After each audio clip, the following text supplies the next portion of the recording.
Well, the latest round of trade talks between the US and China have wrapped up in Beijing. That's after the White House upped the pressure on the world's second largest economy to agree to a deal within the next 2 weeks.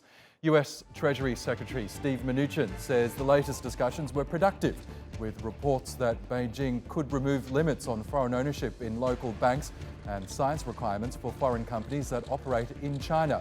Talks are expected to resume in Washington next week as the two countries ramp up efforts to resolve their year-long trade dispute.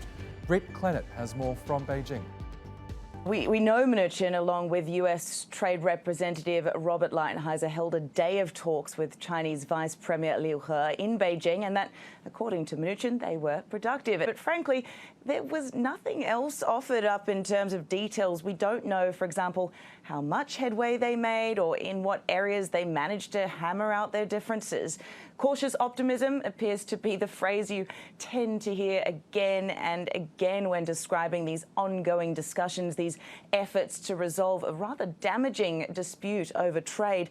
The talks will continue next week in Washington. We do know that, and it does seem as though there are a few key things that need to be ironed out, particularly on issues such as intellectual property theft and forced technology transfer. But the real sticking point here at the moment seems to be over how a deal would be enforced and really making sure the deal is solid enough to hold up under strained ties and growing mistrust. Now, the other big question, of course, is whether tariffs will stay in place.